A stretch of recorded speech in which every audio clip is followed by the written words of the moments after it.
Hello, Challenge fans. Hello, Redditors. Welcome back. The challenge is back. It was on last night. Spies, Lies, and Allies. I'm Levi Hall.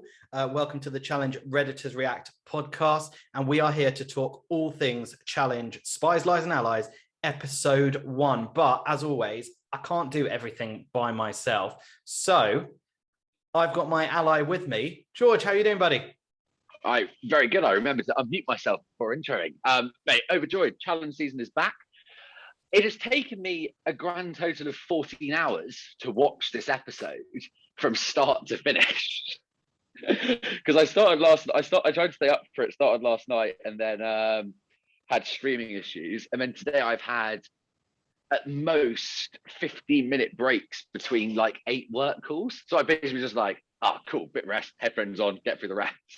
And then you can tell my lack of interest in work has been quite high today because I just want to get to the end of the episode because I keep pausing it at like really, really entertaining bits, which, to be fair, could have been any part of this episode because it was excellent. Well, I think we need to go back a few days and first of all, just talk about what a fantastic job the Challenge producers did on that global activation special, which basically allowed them to go straight into a mission straight away. So, you know, just what do you think of the global activation special? What were your thoughts on people? So I've actually recently watched the intro episode for Double Agents and for War of the Worlds 1 for the first time, and this was miles better than both of them. I liked the fact it focused on the vets, actually, which originally I thought was a bit weird, but obviously it's how you get people to watch it. And then it meant you could focus way more on the rookies in the first actual challenge episode, which is probably a much nicer way to intro them. And the thing I liked most, actually, if there was one word to describe that global activation episode, what would you use? Global. You're so lazy. Mine was fun. The last 2 seasons of a challenge have been still good for me. There's been standout moments, but it's been missing that bit of joy that's like usually there, dropped off as but even War of the Worlds 2 and War of the Worlds 1 had quite a lot of fun moments to it. That's when it tipped, but everyone seems to be having a really, really good time. Also, what a house. Oh, that house is unbelievable. It's a bit too many stories for me. Like, it makes me feel a bit uncomfortable.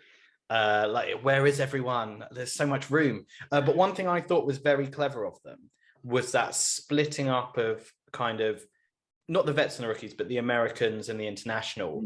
And what that allowed, because let's be honest, the majority of the international were rookies other than Kyle, Nam and Big T. It allowed us to see their personalities whilst having Kyle and Big T and Nam kind of lead it and help them through the game. Yeah. Which, you know, I thought everyone got very good coverage, minus a couple of people. It was great to see. And it really kind of, I think I texted you afterwards and was like, I'm so ready for Wednesday. Yeah, I was already really excited, but they did such a good job with that. With some of the rookies as well, got like they managed, because it was only doing half them actually. They managed to give kind of most of them a really good moment. Actually, you're completely right.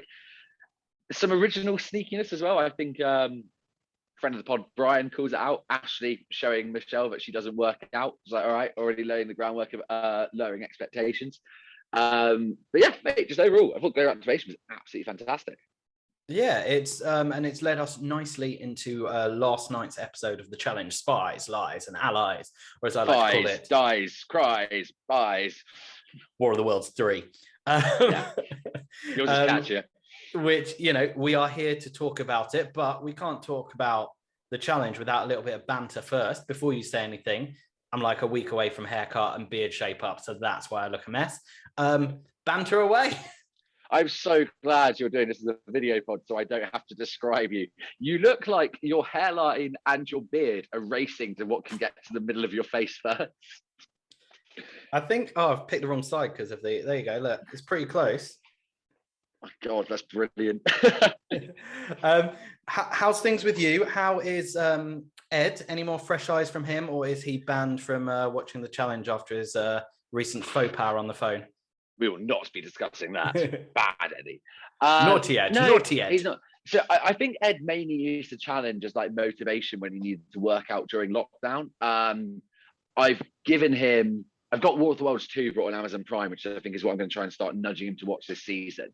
But you've got your own fresh-eyed friend. There's Have they got any updates from us? Are they still smashing through back seasons while watching this season live? I think they've done all of the trilogy, but Final Reckoning. They've got half of Final Reckoning to do. This is Ryan, by the way. He was on our last podcast, Just a Fresh Eyes, and now he's watching this one live. So he actually texted me this morning saying how much he enjoyed the episode. So I'm looking forward to having a chat with him about it once we've had our chat. Always you first, George. Always you first. We're better than both my parents for that. Yeah, that's And it's interesting as well that you mentioned motivation and how the challenge helped to motivate Ed, because last season the challenge helped to motivate me in my Nam to Sham challenge. No, Sham to Nam. I think I'm getting so confused because I feel like I'm slightly going back to Sham at the moment. So this season we're switching things up. Every single week, George, you're going to set me the Levi challenge. And it's got to be something, doesn't have to be physical, but it has to be something to better myself. So what is my Levi challenge for this week? So, okay, this one is physical. Sorry, I didn't know I could also set you other ways to better yourself. Classic George. That opens up a whole new realm of possibilities. You have there is an extreme version of this, which I think you've got quite a hectic week coming up, so I'm not going to give you the extreme one. But have you ever heard of a concept called Everesting? Is that thing where you climb the stairs, but the amount of stairs is the height of Everest? You're not going to make me do that, are you? Please say no. I was going to make you do that because I thought that'd be really, really funny. But I thought I'd put a bit of a challenge spin on it and not try and break you in week one. So you're going to do the Rock of Gibraltar. So okay, it's like Vendettas. Yeah, exactly. So you've got to run up the stairs in your building and then get the lift down each time because it's funnier, and then run up again until you reach the height of the Rock of Gibraltar, which I think is about 450 meters. I googled it before. It's 450 meters. Why do I act like I pretend like I was trying to guess that? Okay, so I need to check that I can track that on my watch. If I can't, am I able to do it on that step machine in the gym? No, you also have to do maths first. We'll give you a puzzle. You have to measure the height from the floor to the ceiling of one of your stairwells, and then you can multiply it. I wonder if it's Fair 8 enough. times 9. Is it 8 flights of stairs at 9 meters? What's 8 times 9? It's 8 times 9 is 72. Yeah, buddy. And by the way, I noticed that Devin has a new line of t-shirts out, and one of them is a What's 8 times 9 t-shirt, and I will be getting in touch with Devin and getting you that t-shirt. Brilliant. That's outstanding. No one is going to get that reference when I wear it. But that's the beauty of it. You'll know. Okay, so Levi challenge this week is to do the Rock of Gibraltar in the staircase in my building. I will be attempting to film this while I do it, and then I'll stick it on our Instagram and our YouTube after I let you know about my journey on this next week on the podcast. So I have to do it in one hit, is what you're saying? Yeah, absolutely. It's not, you can't split this. Okay. I was going to get you to wait for 6 hours at the top of the middle climb and then go back down, but I thought that'd be really mean. I actually need to check that I can logistically do this, because the fob on my thing doesn't actually take you into every floor in the building. It's like high security. You can only go onto your own floors. Now there's 6 floors on my building, but I live on the 5th floor. So essentially I'll just have to do 5 floors, go down 5 floors, go down 5 floors. Because ultimately it's all going to add up anyway. Even if I just did 1 floor, I still have to do it the amount of times. Oh my God, doing it 1 floor would be such a pain in the arse. Yeah, I'm glad you can do 5. Perfect. Well, as I said, I will be filming this and I will be documenting it over on our Instagram and our YouTube. So that's my challenge. But George, I've set you a challenge because this season is Spies, Lies and Allies. So I have sent you out to do a bit of spying over on the Reddit in our new segment, which we call Redditors Corner, where basically you go and spy on the Reddit and you just tell me the best posts. Yeah. So I really enjoyed this challenge, actually. It gave a bit of purpose to the constant amount of time I spend on the challenge subreddit. So, and where are you when you're on the challenge subreddit, George? Usually on the toilet, sometimes on the bus, going to the toilet. But I'm glad you mentioned t-shirts, actually, because the first one I found I really enjoyed was someone has got a TJ inspired t-shirt, which is just take care, see you in the future. really nice post, really nicely designed t-shirt. First comment, absolutely brilliant, is where's the don't take care, see you never version, which I really, really enjoyed. Someone also posted this, but I need your help with it. What's the elimination arena called this season? This season, it's called The Lair. Yeah. So this is brilliant. Someone basically just posted a screen grab, which I can show you here, of Dr. Evil's lair going, this is all I can think of. I was like, that is phenomenal chat. And Polish wizard, you have, well, you made me laugh while I was on the toilet. So thanks, buddy. And the best thing about that is you're going in the lair to make sure that you can win $1 million. Yes, that is outstanding. Good work. How many people are not going to get the Austin Powers reference? How many youngsters do we have listening to this podcast? Oh God, liking Austin Powers now makes you old. Oh, that's a midlife. That's like, do you know when I realized I was old? Was like, you sat on your balls for the first time. No, 10 years ago when someone said to me, "Oh, if you were on X Factor, you'd be in the overs category." Oh, that is a cheap shot, but very funny. I was 24 at the time. It's ridiculous. Yeah, that is pretty ridiculous. Still qualified for Young Player of the Season, though. Well, there we go. I wanted to do a couple of shout outs as well. One to Allan Aguirre, RIP Grantland. His episode recaps have come back out again. I'm not going to mention anything in it. Again, it's just a phenomenal read. It's actually another reason I love the challenge being back. Yes, it's great to watch the episodes, but the content that gets churned out after each episode is fantastic. And it's then the Allan Aguirre at .medium.com. Yeah. I think it's pronounced Aguirre, actually. The Allan Aguirre.medium.com. I should definitely get that right for some very important reason. And then we've got Brian's power rankings returning and his episode recaps. Lots of winners and losers this week. Go check them out at Brian Batty at Medium. Medium. .medium.com. Medium.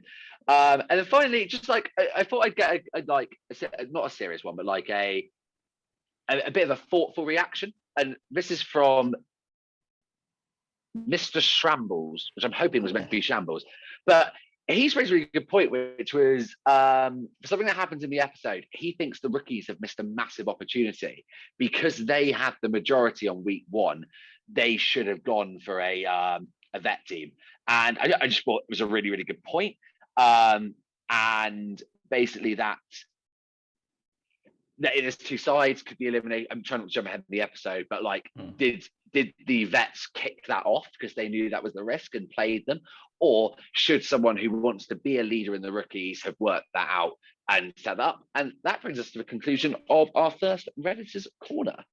Well, fantastic. Thank you, George, for spying on the Reddit. Fantastic subreddit for the challenge. So go check that out if you're not already a Redditor. And I will say one thing, George, because we've talked about Spies. The challengers are telling a lot of lies. But this season, we're switching things up on the Redditors React podcast because we're going to have allies this season. Yes, every single week, George and I will be joined by a guest panelist who will sit with us throughout the episode and talk about the latest episode of the challenge. And this episode, George, we've got someone that you've already mentioned. We have got, from Reddit, RIP Grantland. Yes, it's Allan Aguirre. Allan, welcome to Redditors React. How are you doing? It's great to have you. It's early in the morning in California where I am, but I'm excited to be here. We got a great premiere last night, and yeah, the challenge feels back. Like I feel like I say that every season, and I mean it disingenuously, but I mean it this time. And George, I think you're a bit starstruck. You are a big fan of Allan's articles. Yeah, I said this before we started recording, but screw it, I'll say it again because I have no shame. And thank you for everything you do, mate. I love your articles. I've just told you, but I quite often every 3 months when I'm watching, go back through to the first ones you've ever written and then reread them. So I do much less work now I found your articles. So my company probably doesn't like you, but I really do. So thanks, mate. That means a lot, especially the old ones, because like the old ones aren't as class as the newer ones in terms of quality. So like when people tell me they enjoy the old ones, I'm like, no, you got to read the stuff from like the last 3 years, because like the organization, the writing, and like it got way better. But hearing that stuff always makes me like feel good, because I was just putting out so much content back then. I still do now, but yeah, it's comments like that that keep me writing. And yeah. In fairness, mate, then I'll send you a voice note every week so that you carry on, because please don't stop. And I think as well, Alan, you're like one of the OGs, or should I say one of the all-stars, if we're going for kind of challenge quotes, as far as kind of Reddit content and challenge content. What got you into writing about the challenge? Oh gosh. Well, I mean, when I was a kid, I was always like a big sports fan. You know, basketball, soccer, baseball, etc. And I always thought I'd be like on ESPN or something growing up. And then you get older and you write a blog about soccer, and 8 people read it and half of them are your mom. Like and like, you know, I was so passionate about something, but it was a very competitive field. And at that point in time when I started writing about the show, I was getting fired from a job. Like I was getting fired in like April, and I started writing in January because I knew I needed to start get going on something differently. And so I just started writing about the challenge, and people were like, "Hey, I like this," and they're pretty garbage articles compared to what I put out now, but people like them. You know, I'm like, "Oh, I got a few hundred views. That's awesome!" Like compared to like the 8 I was getting before, and then I started getting thousands of views, and then 10,000s, and then, you know, over the years I've had millions of views in total. And yeah, just seeing that exponential growth, it's like I've written about Survivor and Big Brother and some sports even to this day, but the challenge has always been my home, and Reddit in large part because of it, because that drives a lot of traffic to me.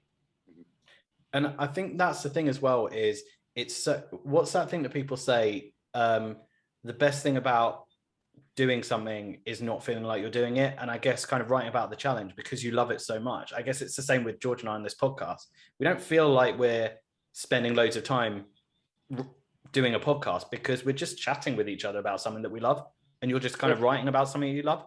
There are points where me and Levi definitely forget we're doing a podcast, and we just have a chat about how our day was and we're having dinner, which is really terrible content. But yeah. The recaps are really easy, and anytime I do like a player type preview, those are easy and fun because it's just analysis, and I could do analysis like real easy, just make some jokes, make some observations. I've watched the show enough that I know what makes for good stuff, what makes for bad stuff. But I will say I do get stressed when I have to make a creative article, and those are the ones that like get the most views, who like the fans like receive the best. I mean, sometimes they don't receive them well, but when they hit, they hit. And it's like me trying to figure out like, oh, what is the top 10 times someone cheated on their significant other on the challenge type article? And like, I have to like think through my brain and then rank them in a way that won't offend people. Or like, what is like the ranking every win in challenge history? You know, stuff like that, where I have to be objective and then have to like argue with myself, basically, like, am I overrating, underrating this? That gets actually really stressful. There was, I think, I really hope this was you, or this will be really embarrassing. Did you do an infographic recently, which challenges drive the most traffic to your articles? Yeah, and I did that because like I've been doing this for years, and it was, and what's funny was that I took the tier maker graphic, but I didn't want to get all the photos, so I just like, it was a really bad Photoshop work in general, but like it didn't look too atrocious, and people didn't really notice. But yeah, it's because like, when people talk about like CT all the time, they're like, I don't get why they push CT so much. I don't get why, you know, why don't they want a new star of the show? And I could write about like CT, like farting or something, I don't know, and it'll get more views than like someone who's like pretty significant on the show. Like if Corey won a season, then maybe that would be on par with like CT farting, because people just love CT. He's a deity to them. People just love, like, they will eat up any CT content. And sorry, go ahead, Levi. I was going to say, and that is the type of analysis that we have you here for, Alan, because the challenge is back, as you say. If you haven't seen the global activation episode that we talked about earlier, you should definitely watch it. But we had episode 1 last night. George. Before we start, can we keep that as a thing for the pod? It's basically where we rank rookies more or less popular than CT's fart. That's the metric I'm ranking everything on from now on. That is a new segment, and I believe that George will be using that metric quite a lot today. But the great thing about today, last night's episode 1, that was because we had that global activation episode, we essentially went straight into a mission. So let's head down to TJ and find out what's in store for our brand new agents. So this is basically one of those pick your partner missions. So all the American agents are tied up and it's the job of the international agents to extract them. So they run through the woods, they grab a sledgehammer which has a key on it. The international agents pick their partners, unlock them, then they use the sledgehammer to smash the blocks to free the chain. And then they use the information on the box to get a code to open a safe, take the safe over to the code station, work out the code, open the safe, grab their diamond, sprint to get it back to TJ, and then they're done. If you get the code wrong 3 times, you're locked out for 5 minutes. So there's Jeopardy there. We all love Jeopardy. Let's talk less about the actual content of the mission and let's talk more about the pairings that we got. So we start and Emmanuel is the first guy to get down there and he picks Casey. Good pick. What are your thoughts, guys? I mean, you can't go wrong with Casey. I mean, she's one of the best to ever play the game. She's just awesome. Also, Emmanuel looks strong. Like there's some decent runners. Like Kyle's always smashed endurance stuff. I know a couple of the other rookies seem to be like quite strong in that case as well. Like Logan's in really good shape. Emmanuel beat them by like quite a way. And what I like seeing as well is in one of the preview episodes, they interview the rookies and they say like whether they're a fan of the challenge or not. And some you can tell have literally watched like 2 episodes of Total Madness and then pretend they are. Emmanuel picking Casey means he's done his homework as well. And he obviously had that briefing about last week. So I quite like that.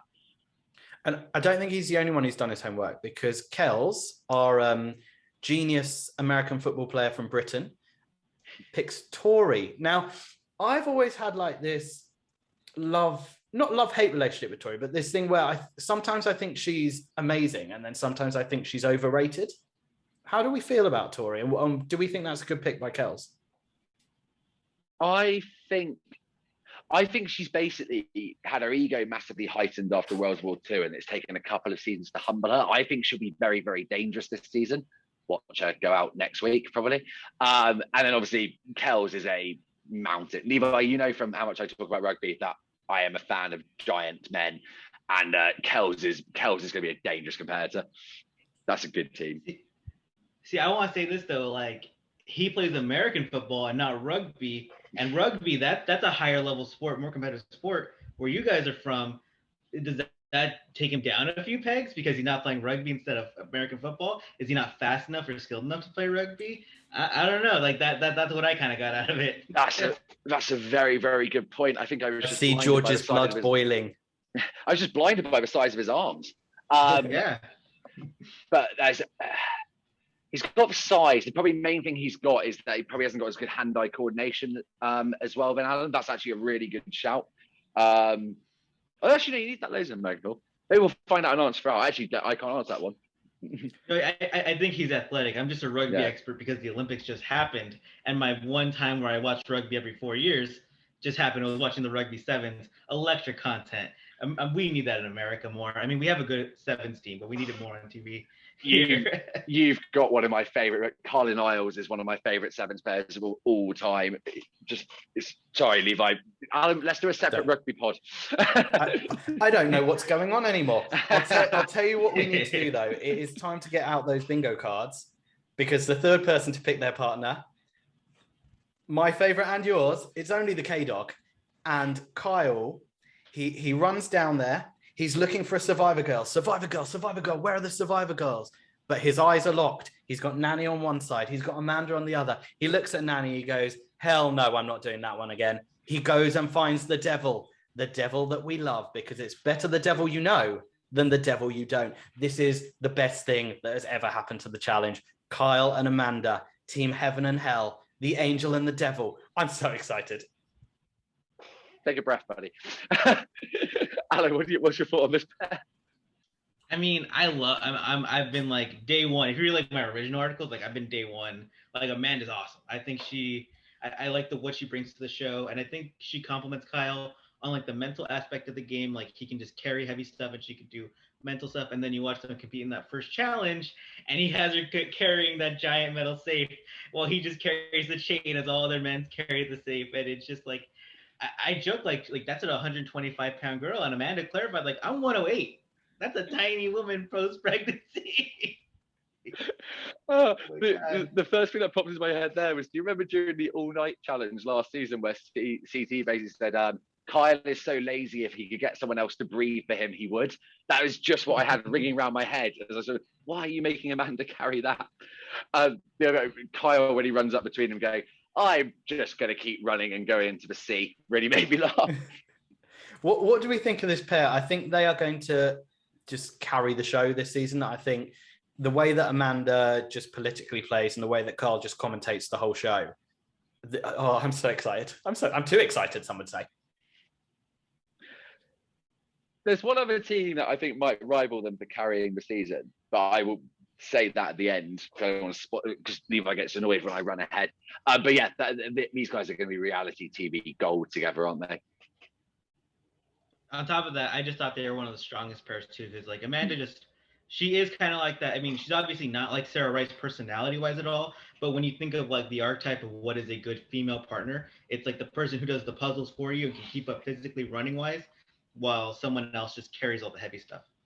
And I think as well as a pair, if you look at the two of them, they've always been very good in challenges with whoever they're paired with. Like the fact that Amanda and Zach hated each other in Final Reckoning, but were able to just smash through all of those competitions. And then Kyle, last season, Fessy ditches Anissa. Kyle then goes and wins a challenge with her. And Amber B always said how much she loved working with Kyle. He just seems like a really fun partner. And the two are, I'm going to stop being biased. There's going to be a massive bingo card, I think, just for Kyle and Amanda this season. How many times have you DM'd him since the episode came out? I can neither confirm nor deny. Now, we've got Michelle, who she's been involved in quite a lot of the promotion. She is a 2-time Survivor finalist, 1-time Survivor winner. And she is picked by the man who is getting his second chance after having his life ruined by Lolo Jones. It is our favorite German. It's Nam. What's your impression of this partnership, Alan? I thought it was really weird. I thought it was random for a veteran like Nam to pick a rookie like Michelle. I thought he would have taken a Nani or even an Anissa type. But I mean, Michelle's a good player from Survivor. I really don't think much of this. I'm gonna be frank. I thought it was a questionable choice, but I like both of them as individuals. George? Yeah, I mean, the only amount I know from Michelle is the article you did, Alan, because she was one of the ones you did a full player preview for, and I actually thought they would complement each other really, really well, because everyone likes Nam, and Michelle sounds like she can play more of a strategic game. Nam, obviously, great shape, physical stuff, and carry it. I think the only problem would have been Michelle might have held him back because she doesn't sound overly athletic. But I was cautiously optimistic about these guys. I thought they would fly under the radar quite nicely but do quite well. But more on that later. And speaking of flying under the radar / edited out of the entire show, the next partnership that we've got is Lauren and Josh. I don't really think there's any point talking about them because she got edited out of Global Activation. She got edited out of the first episode. Due to that, Josh got edited out of the first episode. I don't know what's going on. I saw something on Reddit. I'm not going to go into it. Let's move on. Brian's favorite. She's already done the audience a great favor. No, we like Josh this season. We're really gonna try, George. We're gonna try and like some Big Brother people. I do like Josh. I'm just going to take the piss out of him, mate. But let's move on to Brian's favorite new hot guy, Logan, with his luscious locks, picks Anissa, the veteran of the show, as you just said, Alan. We all know what Anissa's strengths are, but we also know what Anissa's weaknesses are. So was this a good choice by Logan? But yeah, I mean, she was. Oh, my bad. Yeah, she was a veteran, and I think just getting a veteran partner is key to like opening up the social game for you. There really weren't any other choices other than Nani at that point, and Nani. I mean, Anissa spoke Spanish to him in that moment, so having that'll get you. So very, very. Also, Logan was told to go get her by Kyle and Nam in Global Activation, wasn't he? Yeah, the absolute shit stirrers. Such a shithouse move. And another, I'd say, favorite pairing that I'm going to have. I think it's going to be absolute car crash television. If you took two people with questionable tempers and very strong accents, and you put them together, you would have Huey and Ashley. Ashley. I like, or a Shuey. That's not quite as good. No, let's go with Ashley. What do we think of Ashley? This is going to be TV gold. This will be TV gold. We need to keep it together, do we not, Alan? Yeah, I mean, my thing is, like, when I was doing my research, I loved with Huey that when he gets angry, I just have no idea what he's saying. Like, he has that thick Irish accent, and like he speaks so fast with so much passion, and then oof, this pair is gonna be fun together. They're gonna need subtitles for this pair. They need to be kept together for entertainment. They're gonna love each other, but they're gonna hate each other, aren't they, George? Yeah, and I love them together. I think it's brilliant. I mean, you sent me this clip, Levi, and guys, if you just Google Huey Big Brother meltdown, it's really impressive because he rants for about 3 minutes without ever losing his train of thought. When he will blow up on someone in the house and it will destroy them because he will just rip them to spell. Actually, Alan makes a point. If they can understand what he's saying, he will destroy them.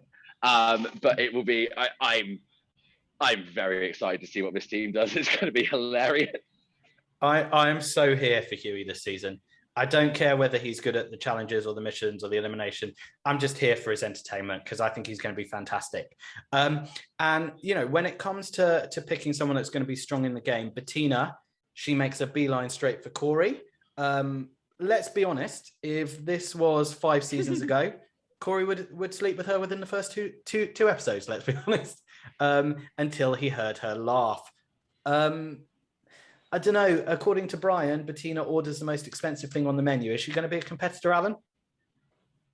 Competitor? I don't know. I mean, I was impressed by her in that run. She was one of the first people to get a partner. But in my preview, I wrote, like, I think she's going to be really entertaining. Every clip I watched of her, even though I was watching it in Swedish and Norwegian, it was very entertaining. She is good for reality TV, and she just has a very good vibe to her. And like, I know a lot of people are like, "Oh man, that laugh is terrible." Her laugh is so terrible, it just becomes hilarious. I think it's very endearing. No, you gotta leave it to Bettina. It's a little bit, yeah. It didn't feel natural from you. From her, endearing, authentic, good vibe. Just she had that confessional where she threw up the peace signs. I was like, I like this girl. She's magnetic. She just makes me feel happy. George, you know who her laugh reminds me of? You might get this, but I don't know if all of our listeners will. Jimmy Carr. Oh my God, that's so true. Yeah, that's not going to translate well to a predominantly American watch. Actually, Jimmy Carr's quite big in the States now. But yes, that's a really good eye. But Brian, I think in your article, Alan, she, on one episode of her original show, did you find out that she basically went to someone's room and refused to leave until someone had sex with her? No. She went to a group of multiple men while eating a slice of bread, half naked. It was like, so who's going to be the sacrifice? And one man steps up to the game, and they go to the bedroom and they have some fun. It is that's top tier television in the country. Keep her in the game. Keep her safe, Corey. Do you know who I am quite interested to see though? Because from the confessional, she seems very intelligent. She seems like she's, read up on the game. She seems like she understands who to go for. I'm really interested in Priscilla this season. And it's not just UK biased, although we are biased towards all the UK players, because the first thing she did, she made a beeline for Corey. She saw he was taken and straight away went, okay, I want Nelson. Where's Nelson? She's got some inside information, I think. She's done her homework. What do you think, George? Yeah, I liked the fact that I think there were a couple of other people still available as well. And so the fact that she went for that, she knows that is an inbuilt alliance she can go straight for. So I thought that was really, really good strategic for gameplay. It makes me a bit sad that she's not with Corey, because last season we saw that Corey actually has developed the strategic side of his game, but maybe she'll be the one who will help keep Nelson under control, get him to a final. And she seems intelligent. Maybe she can plug that puzzle gap for him. Let's remember as well, though, Corey also last season was very good at getting his own partners eliminated. So maybe it's a good thing she didn't end up with Corey. What do you think, Alan? I think the world of this girl, because I saw one photo of her and was just like, she's gonna be awesome. I just think she's gonna be like, she has a really good body for the challenge. She's educated, and as you say, like, it seems like she actually studied up on the show going in, and she got 7 confessionals this episode, which is the tied for the most of any people. So they're obviously pushing Priscilla. And also, I was looking up who Jimmy Carr was. If you see me looking down, that's what I was doing. I was like, the big fat quiz show guy. All right, cool. Yes. And our next partnership, we've got a veteran of, I think, 11 seasons, Nanny, and she gets picked by Garbo. I'm just going to say this now. I'm over Garbo. I was over him like 5 minutes into the global activation. He seems like an idiot. I slightly he's so dumb and says like such stupid things, like admitting you've got popcorn muscles. I think he's going to be, as long as they don't give him too much screen time, I think he'll be quite funny if you just drop him in here and there. He's not going to be the person who helps Nanny get her first win. But...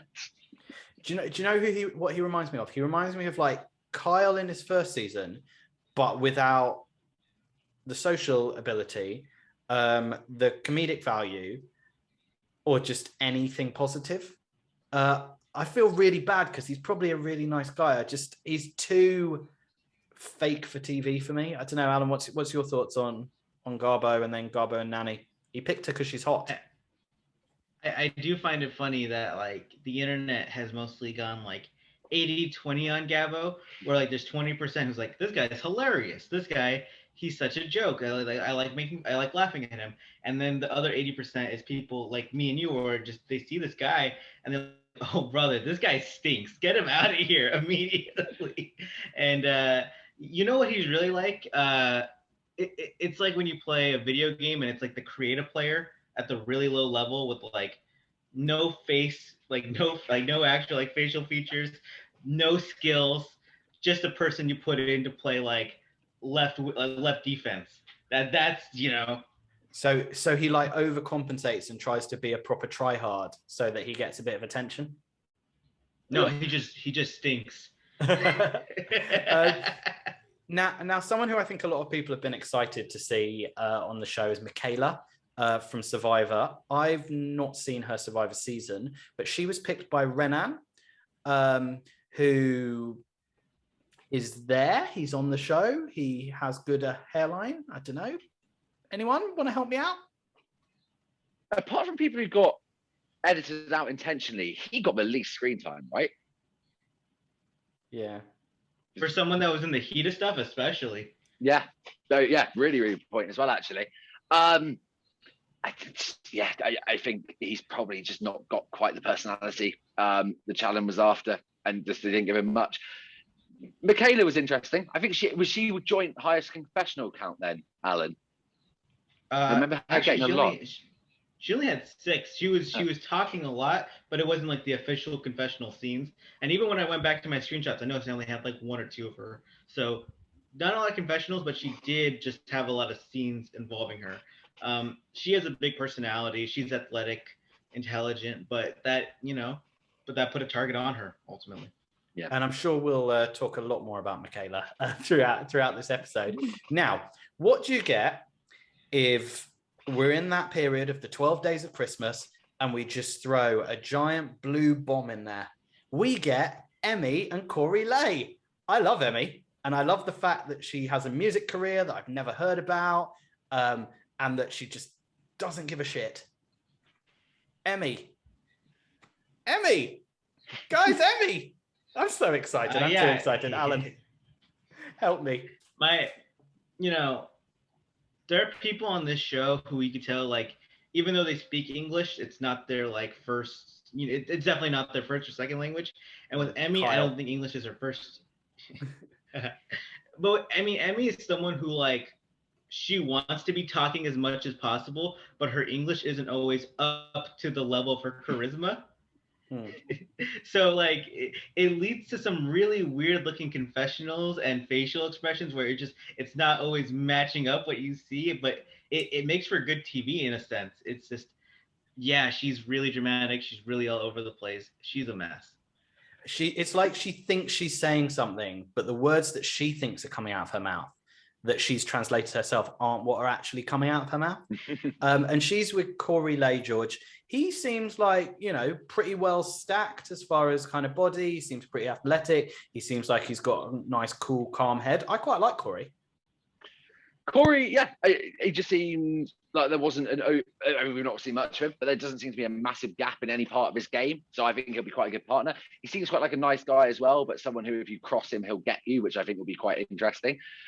I've got a confession on Emmy. I thought I was going to hate her after she looks like the kind of person who believes in crystal skulls can heal you.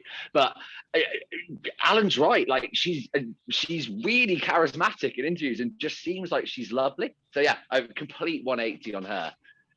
Okay, so here's the question: if you're a female challenger and you've done your homework and you run down to the beach, why do you wait so long to pick the current champ, the most experienced person, who won 3 challenges when he had a dad bod and then has spent the off season getting back to prime time CT? But Berna, she used her brain. Was it just because he was hiding and Berna found him? That's a great pick for Berna.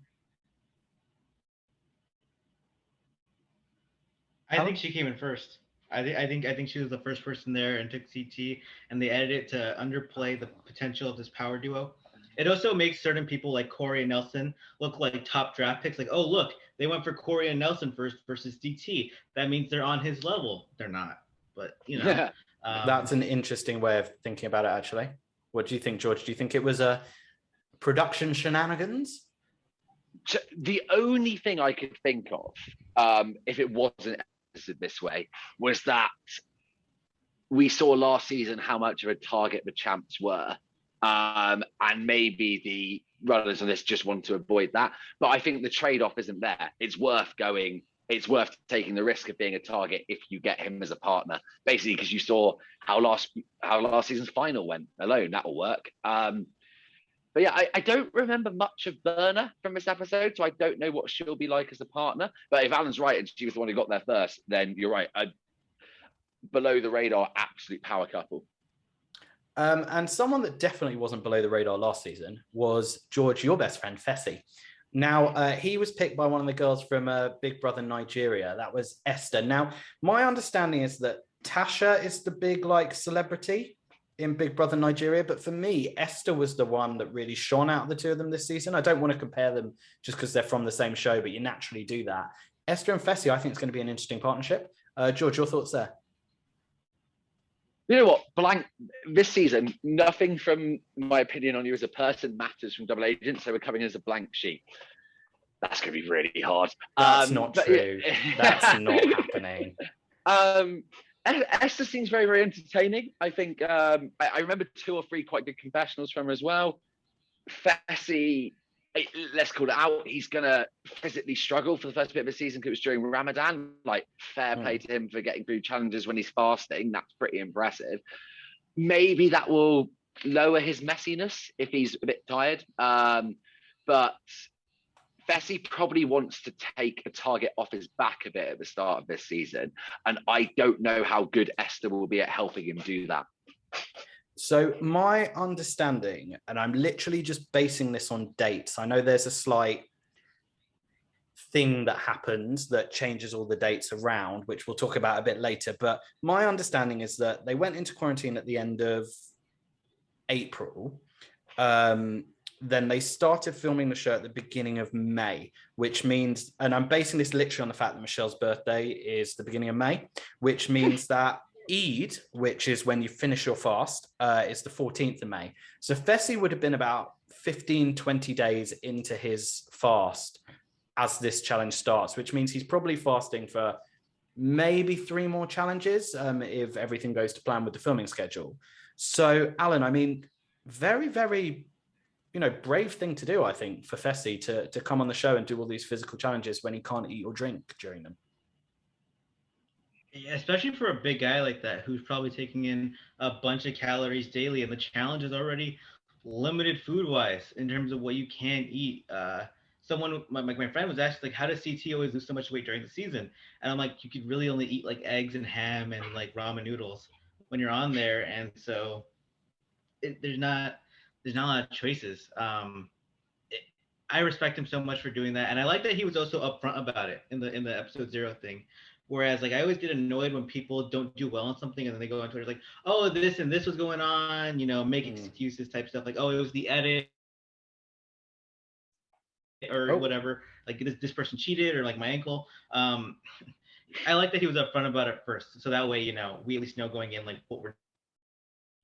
Yeah, and I think the thing there as well is I think it's nice as well for the show to show, things from different cultures as well. So on to the next pair, and George, I'll let you start because it's friend of the pod, Devin Walker, and he has been picked by Tracy from Germany. One thing I will say, Tracy put a lovely thing out promoting the challenge on her Instagram story yesterday, and it went something like this.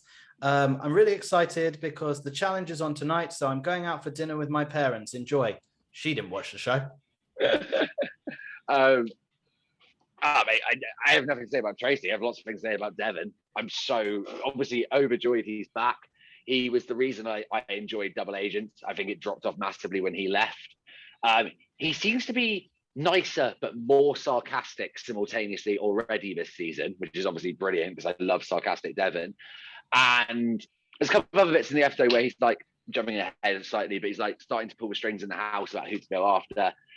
I think because people realize how popular he was last season, he's actually in a stronger position in the game because people want to align with him because then the fans will like them more.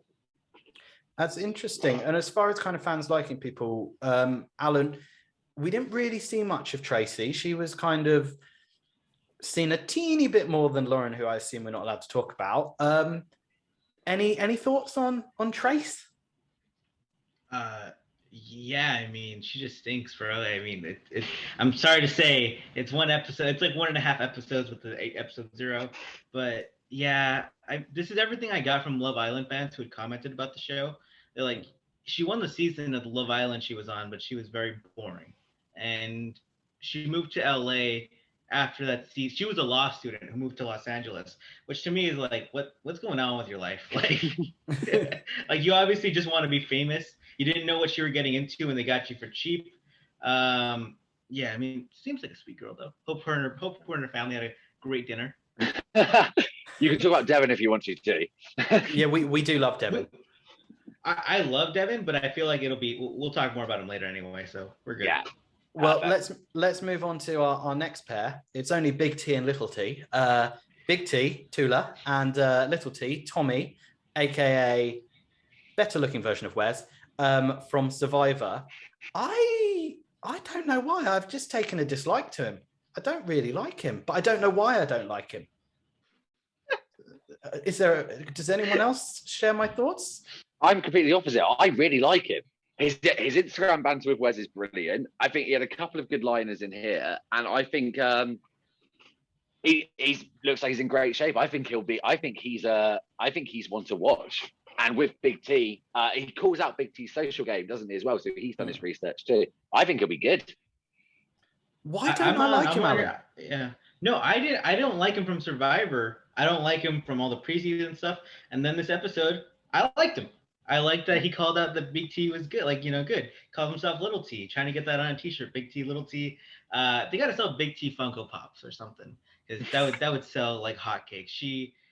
I know she's British, but or she's like Malawian British, but she's like America's British sweetheart. She's loved more in America. Like, I know she's from there, but she's America's now. Yeah, people don't really know who she is over here. Like, people know Kyle and they know some of the other people that we've had, but she was on Shipwrecked, which didn't do particularly well. It's the same show that Sean from episode 1 of War of the Worlds 2 was on. Yeah, she's not well known over here, but like you say, she seems to have blown up over in America. She's adorable and very British. And that's two things Americans like, in my experience. She's a novelty to us. Yeah. Okay, guys. Well, I'm going to take what you've said on board, and I'm going to try not to dislike Tommy. But the problem is, I don't know why I dislike him. which is the biggest problem. I think it could be that I think Michelle is one of the most beautiful women in the world, and he seems like best friends with her. And I'm just properly jealous. But I don't know. It could be that. But ultimately, Tommy, I'm going to try and like you because I don't know why I don't like you. I already like you, so come on the pod.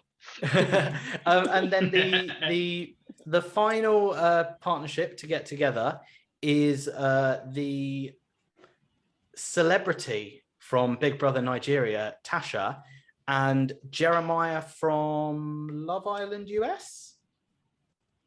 Yeah, he was there for a cup of coffee. He seems very good looking, very well built, very quiet. Have I got that right, Alan? I mean, yeah. When you're next to like Tasha too, you're gonna be the more reserved one anyway. I do like Tasha and I respect her, but I did find it funny that she immediately was like, "Oh yeah, I'm not gonna listen to my male partners. I'm calling the shots day one," which is, you know, if a male had said that, people would be like kind of going crazy. But you know, with someone like Jeremiah, I think they do complement each other well. But being a double rookie pair, it's not a good thing in this game, as we'll see. That's an interesting point. Do you agree on that, George? Yeah, completely. The only thing I would say is Jeremiah also looks like he can really handle himself. I think he's probably got a bit of protection there. Also, we talk about this quite a lot as well. A lot of people go on the show to advance their influencer career. Does that mean that Tasha's got a massive shield because she's got such a massive following? I don't really follow any of these people on Twitter. I know it's like 1.7 million. So if you're trying to advance your career, be nice to Tasha so her fans become your fans. But do you think that they know how big she is as a following? Surely they've done some research. I think the Tasha and Esther thing, more so Tasha, is because they want to launch the show in Nigeria, because someone on Reddit put the Nigerian advert out and it was literally just all about Tasha. They didn't even mention Esther or anyone else. And I think a lot, you know, same thing that they did with Kyle, which hasn't quite worked, was they're now trying to get the show in different territories. So they're picking these names from different territories. But I think she's going to be spunky. I think she's a bit of a spitfire, and I'm interested to see what she does going forward. One thing a lot of them didn't do was actually look at the numbers and letters on those blocks before they smashed the shit out of them. Because basically, the number color correlated to the codes to help open the safe. So you actually needed to look at these things.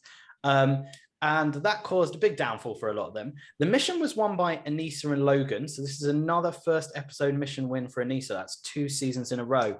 Surprised? What do we think there, Alan?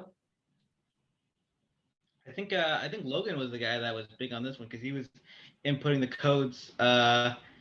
He was also really good in challenges and Survivor. I don't know how Anissa does this, and like, because her career daily challenge sets are like pretty piss poor. But this, and then also she won the first daily on Dirty 30 as well, which is, you know, one of her more recent seasons. And I don't know, I don't have a way to explain it. It happens. There was a really cute moment before they crossed the line where Logan just turned to her and went, "Nice to meet you. I'm Logan." What do you think of that, George? Do you think this is going to be a strong partnership or just a kind of first episode win? Peak early, get eliminated. That's Anissa's trajectory, it seems. So, yeah. Logan does seem like Logan will struggle because his English is probably the worst on the cast. I don't think that makes life very easy for you, but he's clearly shown that he's pretty useful here. I thought, did this challenge remind you guys of another one that someone who's just returned to this season did very well on? Could you say that less cryptic? Okay, basically, you know where they're locked in a cage in Final Reckoning and have to remember a load of clues, and they've got to get their partners to throw like a branch over to knock some keys off, and Amanda is the only one who pays attention. To me, this was structured the same, but slightly cooler with sledgehammers. Sledgehammers do improve everything. That does make a lot of sense. But when I first saw this challenge, I was like, great, first daily win, Amanda and Kyle, here we go. And I was like, oh, great, Anissa and Logan won. I don't care. But do you know who did very, very badly? And that is Team Hot Mess, Huey and Ashley. Literally, what is going on? Our boxer turned trained makeup artist and our millionaire, they couldn't get their act together, could they? Alan, this made for great TV. Yeah, and I think someone pointed out that like they would have been good, but Huey kept trying to pull the lock when you're supposed to twist and pull. And like that's why it wasn't opening up, because suddenly he just opens it up out of nowhere, without putting in a code or like without like changing anything. So gosh, what a mess of a team. And I just love when he's like, I'm not going home first, and Ash is like, we're getting purged. He's like, okay, but we're not going home first. And Yeah, he's like, what's a purge? I love it. He's like, I've got the code, and it's not opening. It's not opening. I've got the code. Your Irish accent is brilliant, mate. I didn't clock that, Alan. So basically, they could have done significantly better, but he was turning the handle the wrong way. Oh, that's outstanding. And this team is going to be amazing. Do you know what I'd love? I'd love in like every daily if they could win it, but one of them does something which just completely ruins it, like the not turning the handle situation. It's like the Three Stooges if they put it on the challenge. Essentially, yeah. And now as you mentioned, we do have this situation here where they are the last two to cross the line, Huey and Ashley. And Ashley is worried. She thinks they might get purged. Huey doesn't know what purge means, so it doesn't really matter to him. But will they get purged? What does winning mean for Anissa and Logan? And what is the prize that they're playing for this season? The only person that can tell us is TJ Lavin. So $1 million. Yet again, did we expect any less? Would anyone else not? I didn't think of this until I saw your notes. Would you not love it if, and this season you're playing for the grand prize of 6 months of Burger King? That's right, we've even halved that prize for you. And everyone's like, screw you, I'm leaving. I mean, you know, we're playing for pride this season. $1 million, pretty standard challenge prize nowadays. He did say the lion's share, which means I do think it's going to get split again in the final, which originally I didn't like last season, but actually it led to quite a good second and third place. But I think the meat of this TJ banter was really, you know, you two came last, which means you are done getting last place. Classic TJ shithousery. Do you know what I think happened there? I think they were going to purge the last two couples and they didn't want to purge Ashley. What are our thoughts? This isn't anything that like I've read or I know or insider. It's just what I think. That'd be hilarious. That would be, I would love if they made that audible. I mean, it'd be a good audible to make in that moment, and they should have done that maybe on some other seasons. But no, I just hate when last place there's like no punishments. I mean, I like when you have the power team and then last place goes into a limp, or you have at least a tribunal that keeps everyone competing. Because last season, oh my God, some teams, they did not try at all. I mean, we had multiple daily challenge where there was like only one or two teams competing basically. Yeah, it's the jeopardy I miss as well. And it was my first thought as well when he said you're done. I was like, oh, good. It's last team getting punished again. But no, more voting and power couple. I hope they're switching a lot of aspects of the game round, which we'll get to later. I hope they switch around the punishments in dailies, maybe. Let people get a bit complacent and then drop last one's going in, see what's happened. That'd be quite good. I think even if they're not doing last ones going in, what they should do is if you come last, you get a significant disadvantage in the next challenge. Just like you say, some kind of jeopardy. You know, obviously, you know, they were either not going to purge someone or they were and they couldn't audible. The funniest one would have been if he told them they were purged, Ashley had a meltdown and then they were like, okay, you can stay in. You can stay in, Ashley, just don't kill us. Yeah, it's classic TJ.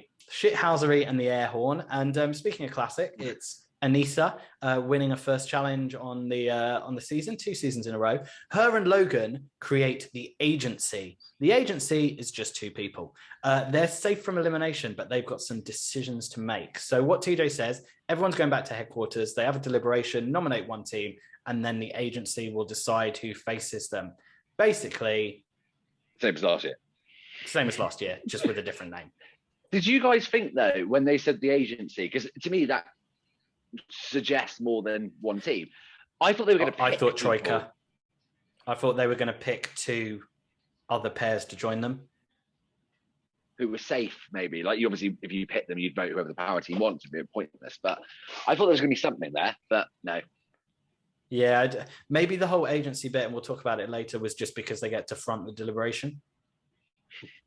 But it was a bit of a, I don't know, it wasn't the best name for it, in my opinion.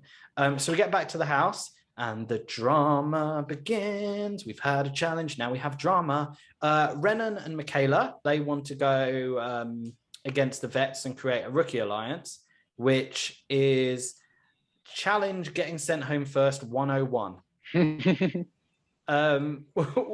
Good idea, bad idea, Alan? I think it's a terrible idea because I think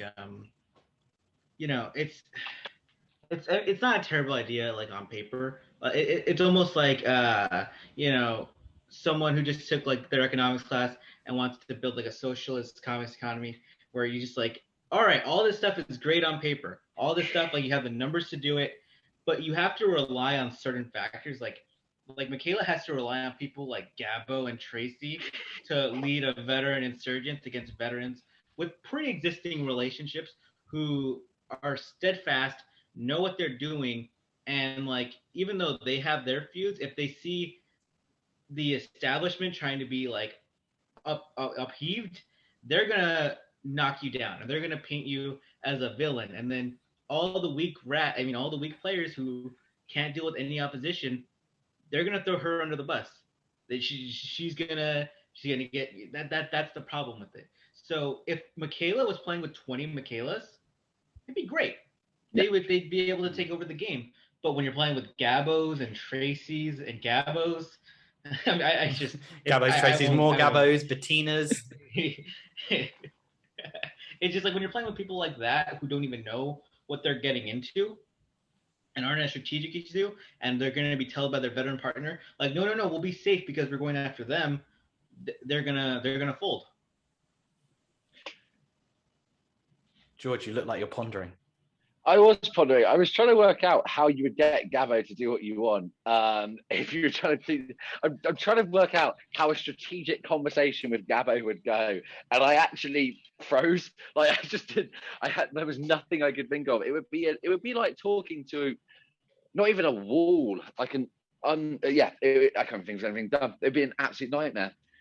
I feel like Gabbo's brain is constantly just playing European electronic dance music in his head. yeah, but it's to his name. It's Gabbo, Jersey Shore, Gabbo. Nanny's pretty. Oh, I'm stop doing that. That's awful.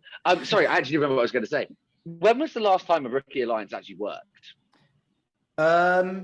Kind of, but not quite. You could say last season, but that was kind of led by Big T, who wasn't a rookie, and that didn't work full stop. It just worked for a couple of eliminations. I mean, winning the season. I guess San Diego had a pretty good hold on the alliance at back in Battle of the Seasons. That's the only one, and look how weak the vet cast is there. You've got a subprime Wes, and not many others. And this time you've got established really strong vets, and the rookies aren't good enough to go after them. And I gotta jump in on that. Frank pre-gamed that. Frank pre-gamed those alliances, and they all came from real world. Whereas Michaela's from Survivor. We got people from like Turkey, Poland, Spain, on top of just talking to all these people. English is not their first language, and then trying to talk strategic, going to all these different people and gaining their trust immediately. You got to get the trust of 20 people all on the same page to take down all these Americans who can just shoot a glance at each other and know, all right, we're going after them. Yeah. It's just the easiest and most efficient way to play. It's a massive uphill battle. And what she was thinking in a perfect world, yeah, it works, but it just doesn't on the challenge because it is like it's just so much of an uphill battle. And I think maybe part of the reason that they went for it was because Renan and Michaela, they are an all rookie team, whereas a lot of the other teams are a rookie and a vet team, like Ashley and Huey. And Ashley just says, "Don't talk, do what I say, I love you." More Ashley and Huey is what we want throughout this season. Gabbo tells Nanny that she's pretty. Probably the wrong season, Gabbo, to tell Nanny that you think she's hot.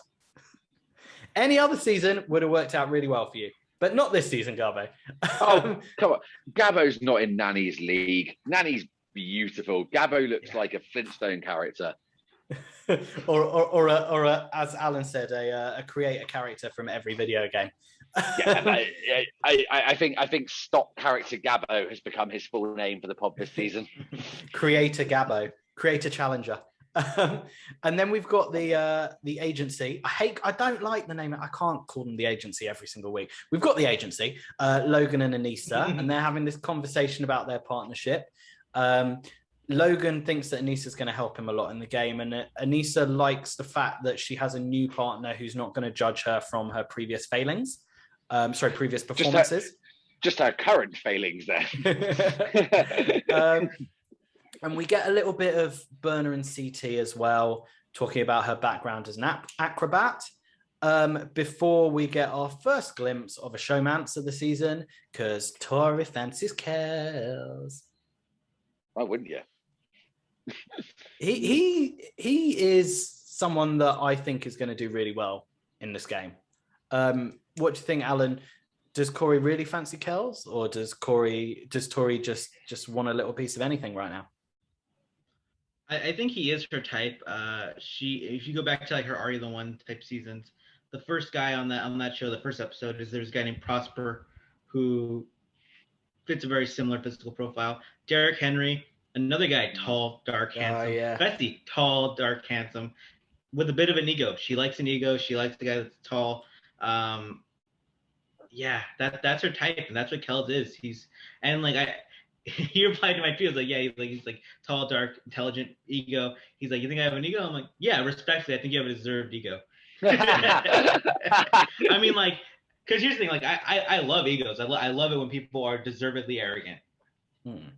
I'm interested in seeing how Kels develops in this season. I don't really want him to get with Tori, because I think often you get in a little showmance on the show, it causes a few issues.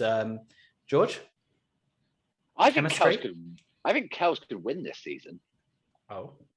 There's some big claim, but I don't think anyone's going to want to go against him because he'll win in a puzzle and win in physical stuff. Sorry, you're asking about showmance though. I don't care about showmances. That's why I asked.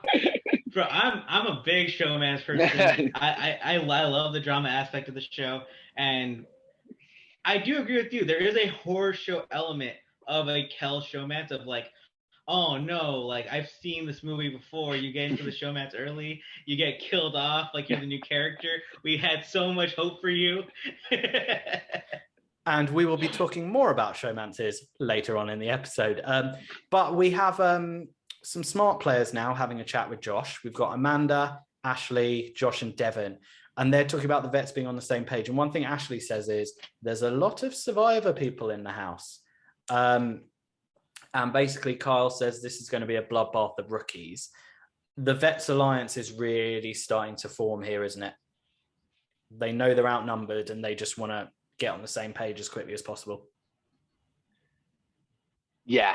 Actually, Alan summed it up perfectly. You can't beat this group who can coordinate a move with a wink and a look.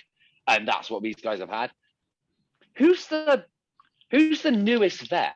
Because this cast has been together for quite a while, right? They've probably all done it at least. Yes, okay. Apart from Nam, then he may or may not be in the house at that moment. We'll talk about that later. But have they all done at least 3 seasons together? Like maybe 4? Yes, Fessy and Casey's 3rd. Josh's 4th. Josh is 5th. Josh, yeah. Kyle's 7th. Big T's 4th. Yeah. Because even you look at Big T and you think of her as like a kind of newbie vet, but it's her 4th in a row. Yeah. She left. It's kind of free. She left very early in the first one, but no, agree. I think that's probably a really good point. These vets have got a very, very good relationship, and there's not horrendous bad blood between any of them. You would say the ones that were hardest to work together was Josh, Fessy, and Devon, and they were joking around in the last trailer. So about that Big Brother son thing that really killed me. That was so funny. I think as well, because remember, Josh and Devin got eliminated at the same time, so they had a romantic getaway, which really kind of cemented their relationship together. And the next morning, we've talked about the vets. We now got some rookies, and I would say some strong rookies as far as the kind of physical aspect. And, you know, I think a couple of them very good at the kind of mental aspect of the game. Kells, Jeremiah, and Corey Lay. I'm going to call him Corey Lay. I don't want to call him Corey L. It sounds weird. They're in the gym talking about their biggest strengths, which is probably muscles. That's right. They joke that Kells has no weakness, which goes on to what you're saying, and say that they really want to send a vet home. And Corey Two Kids, he's doing a little run up and down in the garden at the time, and he hears this. I mean, he knows it's the case, but don't let Corey Two Kids hear what you're saying, Corey Lay. Oh, you're calling Corey Two Kids. Sorry, that really confused me for a second there. He's got 2 children, George. Yeah. 2 daughters. Yeah. Doing it for his kids. Did you not know Corey had kids? I can't wait for Kyle to steal that gimmick next season. Sorry, go on, Alan. No, I already got the clip of Kyle on Total Madness saying like, well, everyone knows I'm a dad. I got a daughter at home. I have that ready on Twitter at any moment. But I got to say with Kells, I think his biggest weakness is that he wants to play the game and that he has an ego. And you think of Fessy on Total Madness where CT is like, well, I don't think anyone wants to go into elimination against Fessy because he's all, he's big. I don't think anyone wants to try that. And Fessy was kind of able to coast on that for so long because he stayed really quiet and reserved and wasn't, he just looked impressive. And with Kells, he's trying to hook up with people. He wants to play the game politically, socially. And when you do that, it's like, okay, he's a problem versus I don't know what he is. And people are more afraid of the unknown than the known. I think the thing about the Brits, though, is the Brits know that they've tried a lot of British people on this show. I mean, they had a whole season where they had half a cast of Brits. And if you look at where they're at, they've only really got 2 people that have kind of hit home with the audience, and that's Kyle and Big T. Obviously, I think Theo could have done, but the eye injury has caused some issues. I don't really know what. Really? Yeah, I liked Rogan. But great bad guy. And also, I like Melissa Reeves has a special place in my heart. Oh, yeah, so beautiful. But do you know what I mean, though? Like, there's been a lot of Brits on the show, and it's only really Kyle and Big T that keep getting cast. And I think what he's realised is, to be one of them, he needs to really play up this season. He needs to just go for it, because this is a big opportunity, I think, for any of these international players coming in to become a mainstay like Kyle and Big T have been on, American television. American reality TV, is essentially what they went into reality TV for. So I think part of it is, I think he's a competitive guy, but I think part of it as well is he wants to be back, which you don't fault him for, because that's the whole point of going on these shows. The thing that changes that dynamic as well, because Alan, you said Fessy kind of managed to coast in Total Madness because of his size. He was quiet. I think Skulls played quite a big component in that as well, because like everyone had to go in, so people were trying to go into elimination. Whereas if you're not going to elimination, you try and pair off your biggest people. So like, interestingly, if an enemy of like Fessy wins the agency, they could actually whip enough votes to get Kells sent in to take out one of the bigger people. I think I'm really glad there's no Skulls, because I've missed that strategic who do we set up against each other, rather than I want to run over the smallest person in the house. Yeah, nobody wants to be a Total Madness J this season.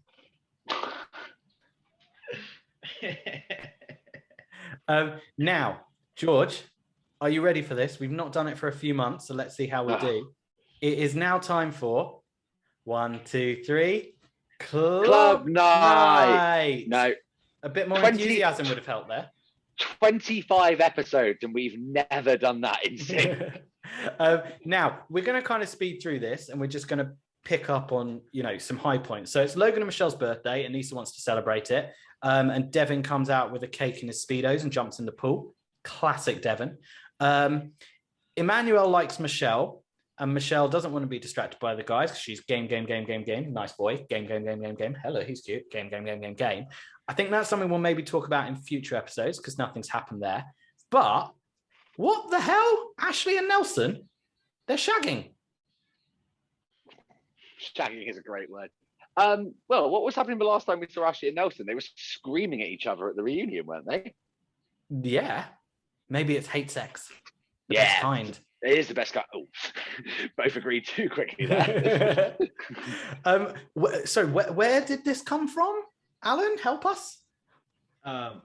Sorry, my one weak spot of challenge knowledge is reunions. Like, if you ever want to quiz me on stuff, quiz me on reunion stuff, because I just check out. I just don't even watch. Hey, me too. And no, I mean, they had their makeout moment on Invasion that was like, that created that fight between Nelson and Corey, that fake fight or whatever, and Hunter. They've always had like little flirty type things. I think they live next to each other. I saw them on social media on Instagram, like during Double Agents, and I remember my friend and I were like, "Oh yeah, they're totally hooking up," because just the vibes they had, and I think they're just two attractive people who like to hook up. That's really all it is. I wonder what that's like. Sorry. One day we'll know. One day, I hope. So from one just colossal mess of a shagathon to what seems to be a really, really nice relationship. And I think it was really nice that you saw Kyle like being a nice ear to Nanny talking about Casey.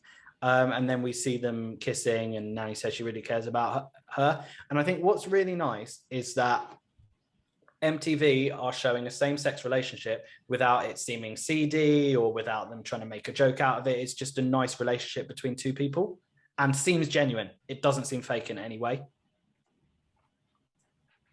Yeah, and it's something interesting about Casey. Which Alan agrees with. He just finger gunned me. Yeah, she threw out a little yelp in her confessional. Like, she showed more emotion in that moment than ever. I love Nani. Casey's just very impressive on this show.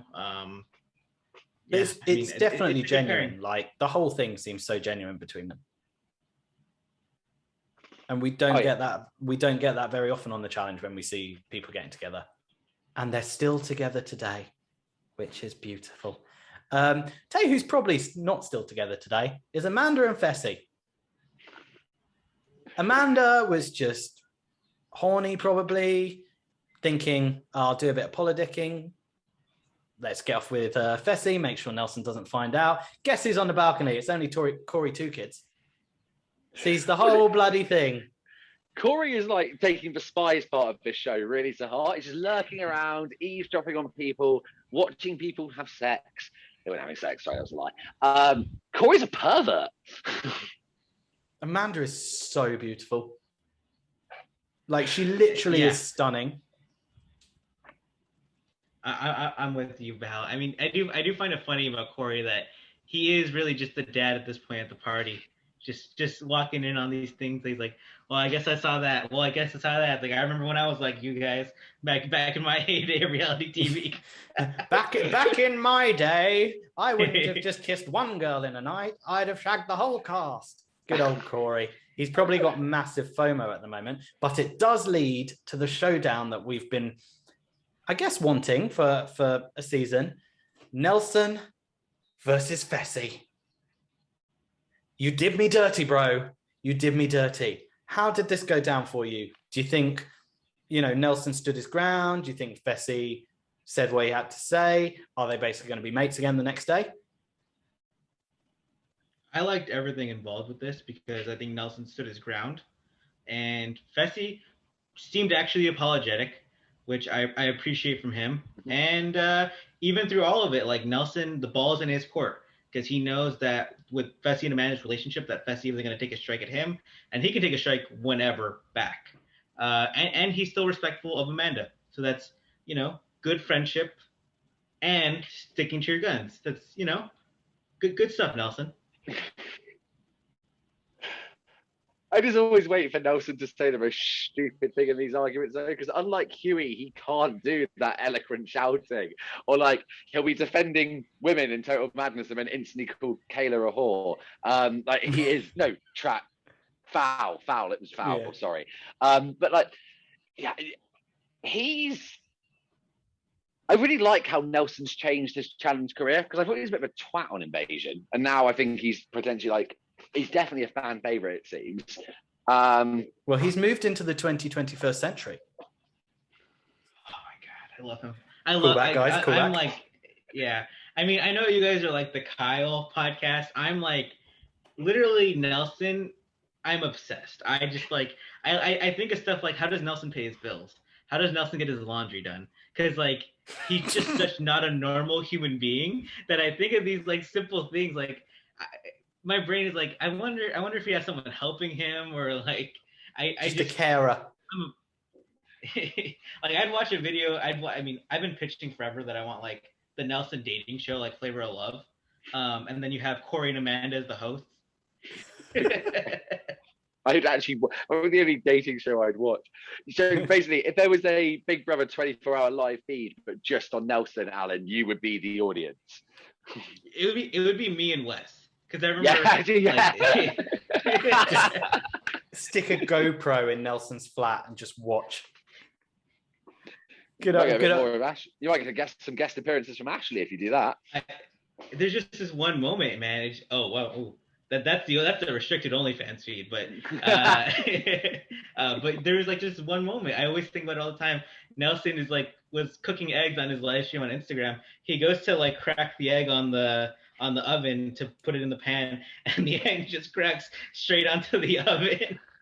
And the yolk is just on there, and you just see his face all shocked. Do you know what I love about him as well? Is he can literally just like, when he was describing what was happening in the challenge, these guys are running down with sledgehammers, they're going to unlock us, and then we're going to take the thing. He made it seem like it was a eulogy at someone's funeral. And they're going to join us with the sledgehammers. And then as they unlock us, they're going to smash those bricks to smithereens. And then we're going to have to pick up these really heavy safes. We're going to have to find out a code. I was like, Nelson, just speak like a normal human being. He's hilarious. No. The best part about that was that it was like the challenge already started. We already figured that out. Like we had already, like, I don't know, unless you have like an IQ of like 12, unless you have an IQ of Nelson, like we already knew what was going on, and then he just gave us this long explanation. It was so unneeded. Do you know what else has been found out? The list. #the list, because this is where the kind of gameplay comes, and it's all based around the survivor players. So I'm going to try and break it down, and it centers around a list that Michaela has written that Emmy just blurts out to Tori and Anissa. Now, if you watch the challenge aftermath with the wonderful Devon Simone, you will have heard Amanda say that essentially Emmy and Corey Lay were going to be the people being thrown in. Amanda liked Emmy, so told her and said, look, you need to do something to get the target off you. And Emmy said, well, Michaela wrote a list. And Amanda went, go tell Tori and Anissa. And that's basically what happened. Emmy told them, she swore on her music career that Michaela had a list. The next morning, Anissa is going through people's stuff, which I didn't think was the right thing to do. Big T tells Tommy about the list and uses, I think this is where I didn't like him. He goes, now I don't know anything about the list, but I saw the list. It's like that thing. It's like, I wasn't there, but I did see him punch him. And Big T's like, we need to distance ourselves from Survivor. And in doing this, Big T then goes and talks to Michaela about the list. Michaela's like, there's no list. She goes and gets the list, shows him the list. There is a list. And the vets are like, she's got her back up against the wall. And then the real Survivor Alliance, which turns out doesn't involve Michaela, it's just Michelle and Tommy, have a discussion saying that they need to now distance themselves from Michaela, but they won't throw her under the bus, which leads us into nominations, where the bus was well and truly driven straight over Michaela. First of all, what do you think of the nominations room? It's much better than sitting awkwardly across some sofas where they can't see each other.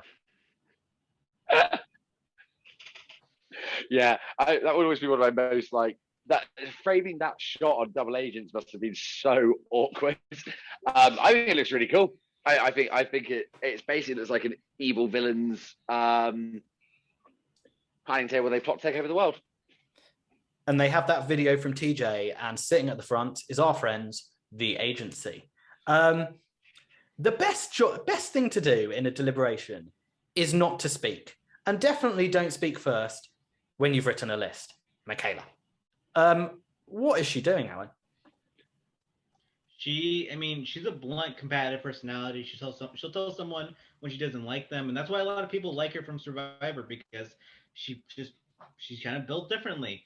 That does not work on the challenge so much, and it's tough because you come from Survivor and it's such a strategic game that people think it'll be like, oh, you're gonna do so well in the challenge, and that's not how the challenge works. To do well in the challenge, especially as a rookie, you need to perform and create social connections. If you don't have any power, then all your strategy means like nothing. And I wrote about it in like my Michelle column. Like, the challenge isn't chess, it's dodgeball, and you got to be able to dodge and catch a ball and when it's thrown at you. You can have all the strategy in the world, but if you can't do that, it does not matter. And one of the things that she well and truly did was she threw the ball to Michelle to help her out, and Michelle did not help her out. Suddenly that whole we need to distance ourselves, but we won't throw under the bus thing, that went out the window very quickly on in this 20-minute deliberation. And then good old Emmy, the shit stirrer herself, I'm blue dubba dee dubba die, puts up her hand and just fucking blows everything up. I love the way she did it. She was like, there's a list. You had who to trust, who not to trust, who to put in elimination. Boom, answer that. I'm going to listen to some of her rap.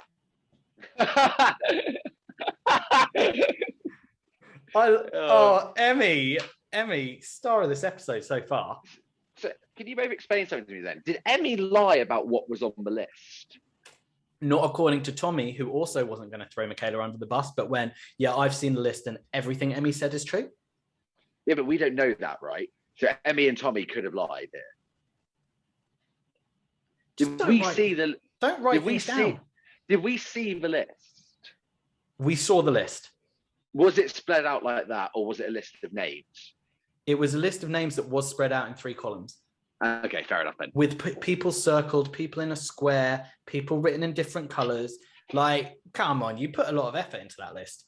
There's one person who is allowed to write things down on the challenge. Do you know who that is? It's not Johnny Bananas. Laurel.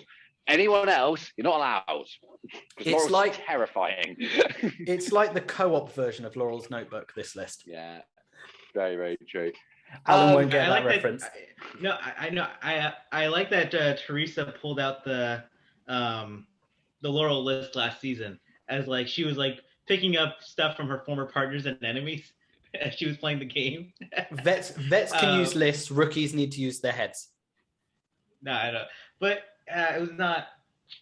Here's the thing: a double rookie team was going into elimination regardless, and I think part of the reason Emmy felt the urgency too is just because she is in a double rookie team with Corey Lay, and then Tasha and Jeremiah are somewhere off, and that was also an option. But because they didn't have the Survivor basis, I think they kind of weren't even talked about. Whereas Emmy and Michaela are Survivor people. Oh.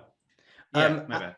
And speaking of rookies, Huey, he's shocked by this list. He is shocked. He starts to talk. Ashley says, "Shut up, Huey. No words from you." He's back in his cage. And the interesting thing that they say is, what was the list for? Who was the person who was trying to get eliminated? And it comes up that apparently she was trying to take out Tori. Now, Tori is a very good social player with a lot of friends in the game. As soon as that shot, that's Michaela into elimination straight away. Do we agree? Yeah, absolutely.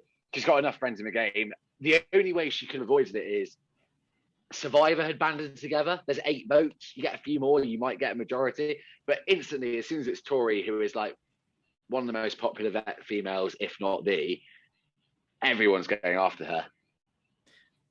And their 20 minutes is up. It's time to vote.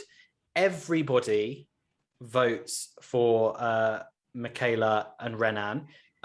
Michaela's vote went to Emmy and Corey Lay, and Renan's vote went to Josh and his partner. And we find that out on the challenge aftermath with the wonderful Devon Simone. They're going to reveal all the votes every single week. So if the wonderful Devon Simone wasn't enough of a reason to watch that show, you can watch it to find out who voted for who. So that puts an hold end. on. Before we move on, Oh. Alan, you said one of your favorite things on this is like the messy drama, the hookups and stuff. How do you feel about like the game drama and strategy as like a concept of a show when that blows up? Oh, I love gameplay. I love politics, especially when it's executed well and people are able to make moves. This is, the opposite of it with Michaela just falling apart. And I do think a lot of it comes down to like the voting. Like, yeah, they could have got the Survivor people together, but the veterans are just going to tell their rookie partners like, hey, we're going double rookie. You get another episode. And like for some of these people in the game, they're like, cool, I'm not the first boot. Let's do that. Let's do that right now. I'm not going to be the second boot either, probably. Let's definitely do that. Do you think that Michaela played too hard too early? Yes. Oh, 1000%. Yeah, it's not even like a question. And that's how she's built, but that's not how you're supposed to play on the challenge. If she had gotten the first daily challenge win, then yeah, but coming in second and then having a double rookie pair, she was just Renan being her partner is what sunk her, and he got the last pick out of anyone. So that's just bad luck. Is that how she played Survivor? Was she quite kind of go for it from the beginning on Survivor? Because obviously George and I haven't seen her on that. Yeah, she's a kick-ass physical competitor. She ran track and field in college, graduated high school with a 4.8 GPA. That I don't know if they have that. I think you guys have like out of 100 in the UK, right? Yeah. It's like she graduated with like a 99. Oh, basically. Wow. Out there. Yeah. That like she's very intelligent. But yeah, on Survivor, she had a really good game plan her original season, and then she told Jay like, all right, here's our strategy for the next like 20 days going on. And she like just outlined the entire game, and Jay was like, "Oh, she's really good. Let's vote her out and blindside her." And like it honestly ruined his game because like then he was on the bottom of the totem pole. But that's how intimidating she is because she is that talented. But she failed to survive in Survivor. But her only chance of surviving in this game is if she can beat the people that Anissa and Logan choose to send into elimination against her and Renan. And they're having a little conversation, and Anissa says, look, we don't go big because we don't want to ruffle any feathers. So like we've said, they go for the other rookie team, which is Emmy and Corey Lay. But Logan finds that quite difficult because he likes Emmy. So he's left to ponder that as the James Bond music plays because the world is not enough. And the agents go to meet TJ in the lair. So TJ asks Michaela and Renan to come down, and then he turns to the agency because they are tasked with picking the opponents. But there is a twist because wouldn't be the challenge without a twist from TJ. So let's head down to the lair and find out from TJ exactly what that twist is and who Anissa and Logan choose for the elimination. So the agency are not voting a pairing. They're picking one male and one female from any pair. That's a bit of a game changer. Adds a bit of a different dimension. What do we think of this twist, Alan? I think, we see the veteran alliance established as it is, but I can imagine someone like making their moment, like taking a big swing. We've already made fun of Tracy in this episode. Like, imagine throwing down Tracy and CT and like being like, hey, CT, go out and win with Tracy in elimination against a strong team potentially. And then you could also be like, if you're a female, like, all right, let's put Casey and Gabo together. Let's go, Casey, win with Gabo. And I think that's the other interesting thing is the eliminations are now in pairs. They're not guys' day, girls' day. So there's none of that, oh, is it our day? Or we don't have to try hard because it's their day. So again, that changes things, doesn't it, George? Yeah, it does. And actually, I'm quite ashamed to admit I didn't clock the thing Alan's just said. I thought it was I thought it made it less strategic because you can just pick whoever you want. But I didn't think about how you can use it to your advantage to give someone a much worse shot in elimination. So that's actually going to make this incredibly interesting. Also, CT's like that hothead thing beneath him is still definitely there. I'm picturing his reaction if what Alan's just said happened, and it's like the inverse of how much he was an arse to Big T last season. This will be hilarious. I now really want that to happen. And I think, you know, strategically, there could have been a really good move that they'd have gone for here, which they didn't. They chose Corey Lay and then they chose Michelle. So they didn't choose a pair. They chose two individuals there. I think the strategic move would have been Tommy and Michelle, because that way, if Michaela and Renan win, then you've got rid of two survivors, and if they don't win, then at least you've got rid of Michaela, and you're breaking up that survivor thing. That was my first thought, and as soon as they said Corey Lay, I was like, that's a bit of a waste of the twist. You just hate Tommy, don't you? No. What's he done to you? Stop being so mean, Levi. No, but you know what I mean? That would have been a good strategic move there, in the same way that, like, I don't know, if, let's say Nelson's in, then you pick a Corey and you pick an Amanda, because that's Nelson's closest alliance. And then you're breaking up alliances left, right, and center. What are your thoughts there, Alan? That's a good take. I don't want to see that happen, because I love all parties involved there. I don't speak that evil into existence. But yeah, that's a fantastic point. And I mean, I do agree with the Tommy thing would have been the smarter pick, but Logan just went rogue. Logan just played the game for himself, which I appreciate. I mean, if he had thrown down a vet, it would have been a lot more fascinating. But yeah, I mean, he saved Emmy because he liked her. They made a personal connection between the two people. And Logan is kind of an elitist, like, not in that moment, but based on everything else I've seen from him on the show, where he said, like, yeah, I don't have a lot of sex because most women aren't good enough for me. That's like what he said, essentially. And he's good looking, he's talented, and he doesn't really care about anyone else's feelings. He just cares about his own. So yeah, it was Corey Lay was upset because he's like, why did you not even throw down Emmy if it's gonna be me? And this was actually like, yeah. I don't think Anissa wanted to use the twist, but the fact that then the way they're doing it now is, okay, one of you pick, you know, Anissa, you're A, Logan, you're B. So A picks, then B picks, but then B picks first before A. It essentially means that in that power couple, in that agency, no one actually has the power. Power couple's fine. No one actually has more power than anyone else, which I think is really good, because I think last season, you know, one member of the double agents would often dictate the whole thing. What do you think is the tiebreaker? I don't think we'll ever find out. I think it's the same as last year.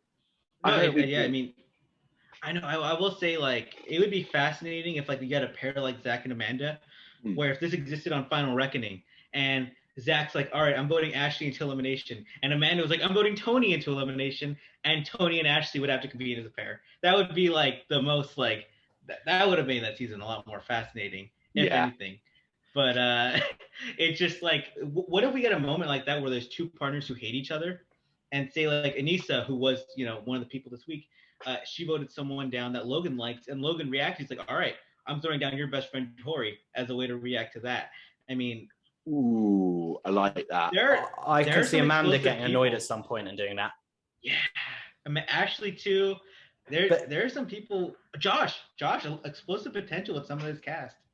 Wouldn't it be cool though if the tiebreaker was, okay, in that case, the people that were voted down, you go back up, and we're bringing in all four people that you guys voted for, and they go against each other. That seems overpowered. Essentially, if Anissa had said, okay, I'm voting for Corey Lay, and then Renan said, okay, I'm voting for, let's say, CT, and then TJ said, okay, can you agree on one? And they said no. Then he said, okay, in that case, you go back up, Michaela and Renan, CT and Corey Lay come down. Now pick two girls, agency. But then I think that would then get used too strategically, which takes away from the game. You could use that to save someone who got house voted in, couldn't you? I'm like literally do. You could take out 4 of your enemies if you worked out. I think Alan's right. The tiebreaker is always going to be agency has to go in. So you're probably right. We're never going to see it. I really hope we do. I also can't wait for Kyle to get power couple with Amanda. Also, I'm calling it power couple. I'm not calling it agency. Sorry. They will be such arseholes if they get power couple. I can't wait. Yeah. I love it. Kyle last season is like, I want to throw everyone in. Amanda probably would also want to throw everyone in. I'm still so mad at Anissa that week for being like, no, we gotta make play safe. And Kyle's like, what? We're right here. We're right here. We go for CT in this moment. Well, and she just didn't. Well, you know, Anissa got forced to kind of go against her original plan of throwing in Emmy by Logan. So well played there, Logan. And then we are now left with an elimination, which is Michaela and Renan versus Corey Lay and Michelle. It's the first elimination of the season. So let's find out from TJ what the elimination will be. Okay, so this one is called Back Me Up. It reminds me of, do you remember the elimination in Dirty 30 that Hunter and Nelson went against each other in? Which was really good because those two are absolute behemoths when it comes to elimination. It reminded me of that, but I think it's very interesting that all 4 of them were tied together. So there wasn't a guys round and a girls round. I'm hoping actually, I say that, I was about to say I'm hoping actually that they do that for all of them, but if they bring in Hall Brawl, I do not want to see that. No, that'd be horrible. They did it. CT versus Big T in a Hall Brawl is not what we want to see. Oh, that'd be so painful. What do we think of the elimination? Isn't it just doubling up on the CT backpack? Which I know Alan has saved on his phone. No, I mean, it was the Hunter Nelson elimination from Dirty 30 where you literally had to take them down the slope. I mean, Brittany and Nicole also played it, but people don't remember that as much. No, I don't think anyone does. Yeah, I mean, it's a good elimination, but this is a kind of a weight-based game. And you got Michaela, who looks about 145, 150. Renan, who looks about 150 as well. Michelle, who's probably like 130, and then Corey Lay, who's a legit 200 pound, 6'1". 200. No, he's like two. Here's the thing about like Corey. You look at the cast photo of him in the suit, and you're like, oh, he looks like he's in good shape. And then he takes off the suit jacket, like, oh, he's in pretty good shape. And he takes off his shirt, like, oh my God, this guy is a massive human being. And like, he takes off the skin and Hustle? No. Yeah. Okay. Well, no. There's like a joke where he's like, "I'll fight anyone," and he points at like someone, and the guy gets up from a chair. He's like sitting on a chair the whole time, and he's just like massive. I'm like, that's how I feel about Corey Lay.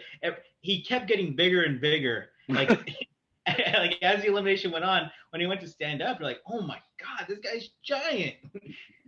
And he did, yeah. I was about to say who impressed you in this elimination, but this was all about Corey Lay, this elimination, wasn't it? I think you can give a bit of credit to Michaela as well, actually.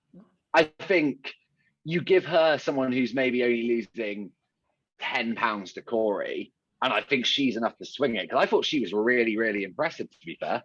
There was one thing, though, that confused me. So Corey Lay spent a lot of time holding Renan's leg, and then there was a moment where Michaela grabbed Michelle's leg, and you heard someone shout, "You're not allowed to grab a leg."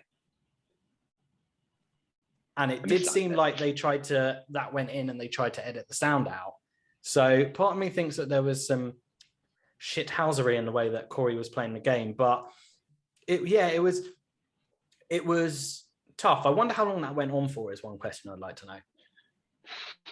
I'm guessing you're looking at least like 20, 25 minutes for that.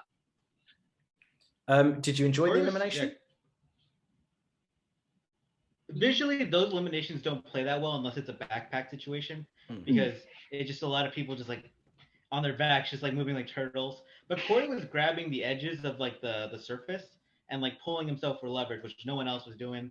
He knew what he was doing. That was the big takeaway. And I think Michelle, even though Michaela was obviously the more impressive one, held her own in something like that I didn't really expect, because she's more of the puzzle type person, the social game type person versus a headbanger. And then she just went into one and did pretty well. Yeah, didn't embarrass herself, definitely. I enjoyed it as an elimination. It's not the curtain raiser I usually like for a challenge episode, but it was it did nothing to raise or lower the episode for me. Basically, it was this is good, this is entertaining.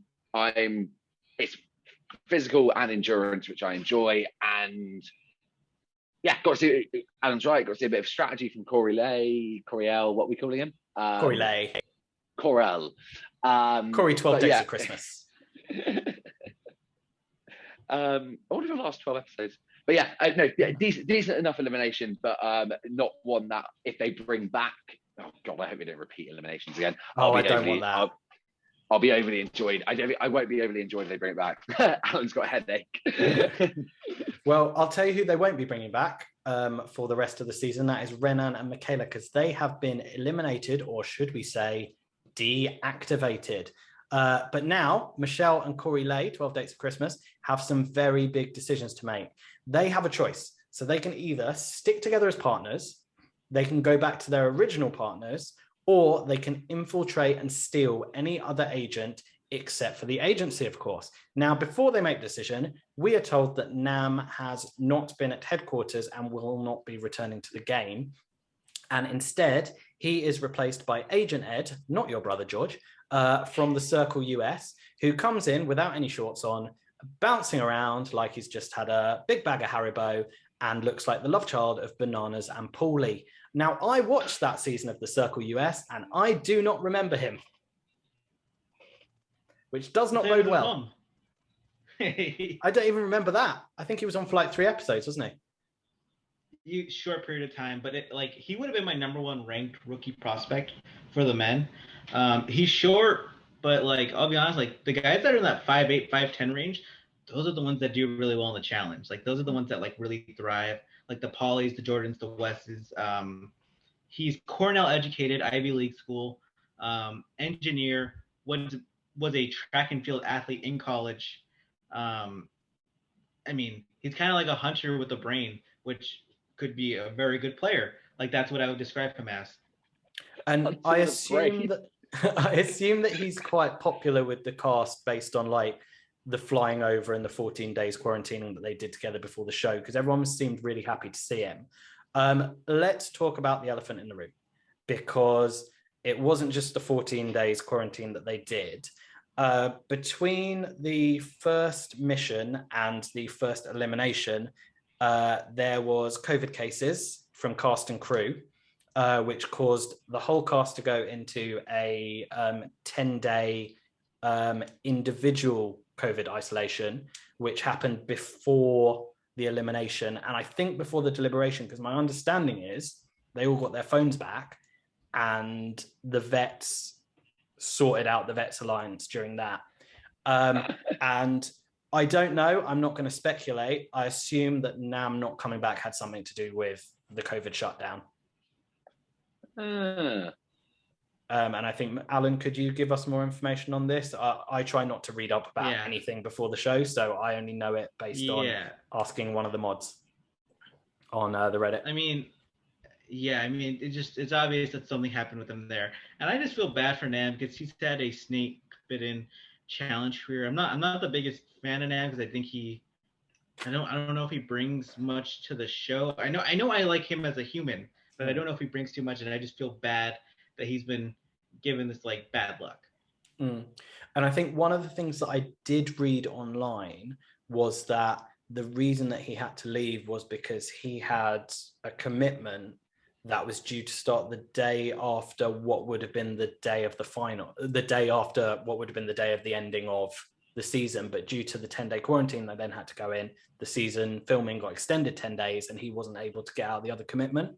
So I've heard that as a rumor. Obviously, there might be a rumor that he didn't get cleared because maybe he was one of the COVID cases. I'm not going to speculate because it's none of my business. But it's like you say, it's a bit sad because this was his second chance after Lolo ruined his first season. And he's gone, basically. And if it is the scheduling thing, I don't know if they'll ask him back, which is sad. I'm really sad. I really like Nam. Anyone else sad? We said in our preview, right, that Nam had to do something this season because people like him, like Alan said, because he's nice. The only thing he really added into Double Agents was that really good performance in All Brawl, and he did quite well in trivia.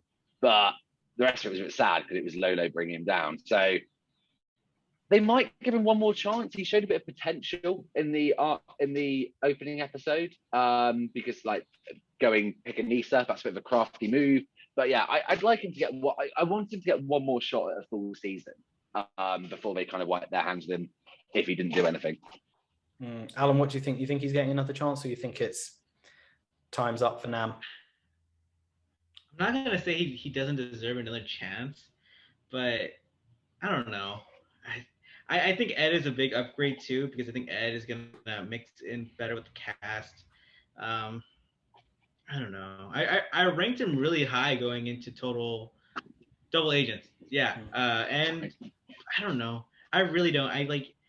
I wish I could say more about him, but there just isn't a lot to go off of. There really isn't. And a lot, we like him because he had to deal with Lolo Jones.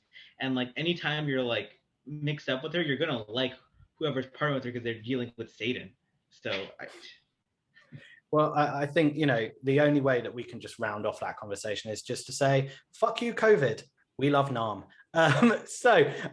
Getting back to the game and the task at hand, it's time for the big decision. So let's head back to the lair again and find out what Michelle and Corey Lay chose to do. So Michelle picks Devin. Number 1 draft pick, baby. Number 1 draft pick. What do we think of that? Big T's not impressed. George? He raised his hand. Yes. Yeah, I didn't want to steal this point because Alan does it really well in his article. Sorry. So yeah, Alan, what did you say?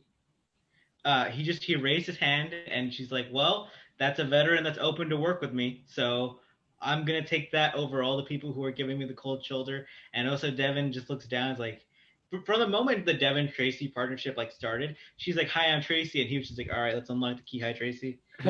He just he did not like her from the moment he saw her. We know what happens when Devin doesn't like you as a partner. Tori did Tori. not come out well of that one.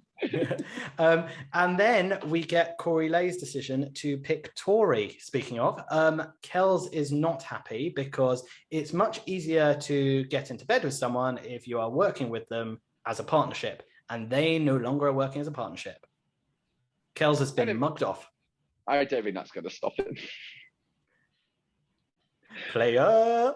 Good choice by Corey Lay. Yeah, to me, definitely. It's a similar reason for Michelle, right? It's a rookie aligning with a very, very popular vet.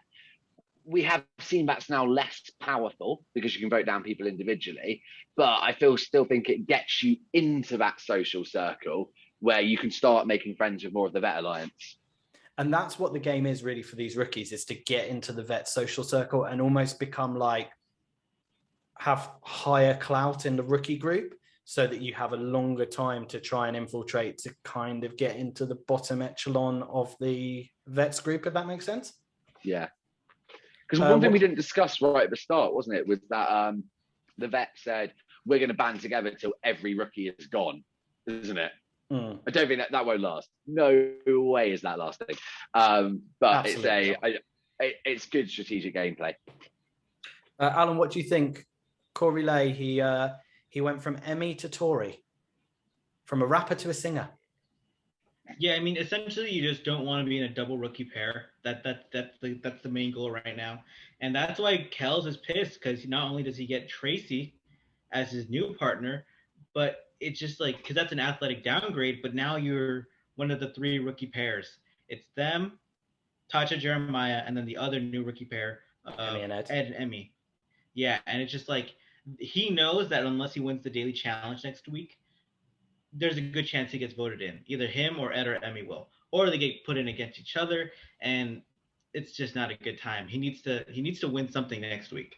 And I think that's the exciting part of this twist, is essentially every single episode we could have a 4-pair switch, which just means the game's going to keep evolving and it's going to keep changing, as long as we don't get just the vets literally pick off the rookies every single week, which, well, eventually they're going to get rid of all the rookie pairs and they're going to be a little bit screwed. They're going to have to start picking each other off. I guess create more rookie vets by putting in the right people. Yeah, well, I guess Kyle and Amanda are probably in the strongest position because, correct me if I'm wrong, they're the only vet pair in there. That could be the weakest position, because if a rookie team wins, then that's who they'd probably target, because you'd get 2 vets out at once potentially. I mean, it could be the best spot or the worst spot, like in either way, in either direction. Essentially, what the rookies need to do to swing this is to have a Kells and Tracy or an Emmy and Ed, or who was the other team, the other rookie team? Jeremiah Tacha to win an elimination, win a mission, and then that way they can then try and vote 2 veterans into elimination and pick the kind of so-called weaker veterans to try and get their numbers up. But like you've said earlier, both of you, then I don't think these rookies are smart enough or strategic enough or able to communicate enough to get an all rookies alliance together, because they're too busy trying to chase clout with the veterans to keep themselves safe. What do we think, George? Those are just, it's just also hard to win daily challenge against inexperienced people. When CT has been doing this forever. Whoever is his partner is going to be directed really well. The same goes for people like Corey, Casey, etc. Being a double rookie pair where you're going 3 against 14, that's tough. Yeah. Well, I think it's going to lead to a very interesting season. I think one of my favorite things about this season, so it seems so far at least, no gold skulls. You actually have to fight for your place in the game as opposed to just going, oh, I'll go my turn, your turn. You want to go? You have this week, which I absolutely hated, especially in Total Madness. Alan, what do you think of this episode? I give it a 9.7 out of 10. I loved it. It had hookups, drama, gameplay, a daily challenge that introduced players in a very informative way, and a solid elimination, and then the surprise at the end with like Ed and the partner twist. It was everything you want in a challenge episode and premiere, because it felt like the classic challenge. It felt like people were having fun. It felt like people were being competitive. Great episode, in my opinion. And George, which rookies are you most excited to see now for the rest of the season? Kells, massive. Kells, Bettina, because I think she's going to be very, very entertaining. Can you clap like a seal every time she's you do a that seal? That one? And let me assume Tracy as well. You love a bit of Tracy. Oh, absolutely. She was on my screen a bit too much this episode, so a bit scaled down, don't overplay her. Can we agree, George, for the rest of the season that we call her Trace? Well, because she's vanished without one. Nice. I like it. One more rookie I'm excited for. Oh, sorry, easy. Michelle. Really, really want to see what she can do. I think for me, it's not UK biased. I just think she came across really well in this episode and very intelligent and very kind of savvy. Priscilla. Yeah, Priscilla's a fair one. I don't watch Love Island UK, so I never saw her season, but I'm very interested to see what she's going to do. One question to both of you. George, you answer first, then we'll go for you, Alan. What do you see happening going forward this season? One sentence.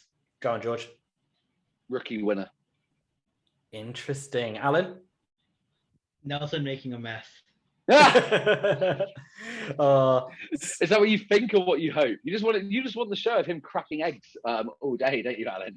Oh man, yeah, for sure. I mean, but just from the trailers, I broke down the trailers in detail, and it's just you're getting a lot of Nelson this season. It looks like he's going to be the star of this season, and I'm happy my boy's getting his flowers. And we have a long season ahead of us. George and I will be here every week to break down each episode. We'll be joined by a different person every week. But Alan, every single week, you also break down the episodes. You are an absolutely fantastic writer. You go by RIP Grantland over on Reddit. Tell us where the listeners can read your articles. Medium.com/the Allan Aguirre. Twitter, I'll probably put out 1 or 2 articles, maybe 3 a week. Maybe I'll go crazy at the Allan Aguirre. I put up some YouTube videos on occasion on Caffeine Confessionals. We also put up our podcast recap there. It's a lot of good stuff. I'm really I don't know. I'm at the point now where I'm going to start redoing some old articles, some old lists, and like revising them. And I've already done that at some point. I've done like ranking every like Paul Russell 2.0 at this point, because over the years they had more Paul Russells. Ranking every Hall Brawl 2.0 at some point. Yeah, like a lot of top 10 lists where things just changed over the years, or I've just changed my opinion as well. So yeah, and thank you guys for having me on. We've been on for a long time, but flew by. A lot of fun talking, especially even just not challenge stuff. So you got it just a lot of fun. Well, thank you so much for coming on. I think one of the things that we wanted to do last season with the podcast was really bring attention to the Reddit. And I think one of the things we love about the Reddit is the people that really go above and beyond with creating content. And there's no one that goes more above and beyond with creating content than you, Allan. So for you to come on and to, almost legitimize our podcast is fantastic. And, we've loved collaborating with you. We'd love to have you back another week. If you've got that 2.5 hours in your schedule to chat with us. Yeah, man. I'd love to. Not next week for sure, because I think we need a break from each other. But we're definitely going to do this again. This was a lot of fun. Fantastic. Yeah, how do you think Levi feels about me? He has to do 2.5 hours of me on a weekly basis. I was about to say, George and I never get a break from each other. And George, we're not going to be getting much of a break from each other because we are putting out a special bonus podcast on Monday. We did promise you that if we had any interviews coming up, we'd put them out on a Monday. Our reaction podcast come out on a Thursday. You can find out tomorrow on our Instagram at Challenge React who it is that we are going to be sitting down and interviewing on Monday. It's going to be available both video and audio. We are super excited. I think it's going to be the wonderful podcast, don't you, George? Yes. Was it the wink? It was the wink, wasn't it? It was the wink. Yes. Fantastic. Well, as I said, if you want to continue the conversation, you can head over to the Challenge subreddit. You can follow us over on Instagram at Challenge React. You can go and read Allan's articles over at medium.com/the Allan Aguirre. Am I right there? Yeah. They'll find me. Type my name in on Google. You'll find me. I'm going to say, if anyone's listening to this and doesn't read Allan's, like that is not going to happen. But yeah, just keep up with the conversation. The challenge is well and truly back in our lives. We'll have another episode of the challenge on Wednesday, and we'll be putting out our content on Thursday. Worst case scenario, Friday next week. Brits, Irish. Don't forget, the challenge is on MTV UK on Monday. But if you're listening to this, you've probably already seen it. So I think I'll just wrap things up and leave you with a preview of this season of the challenge: Spies, Lies, and Allies.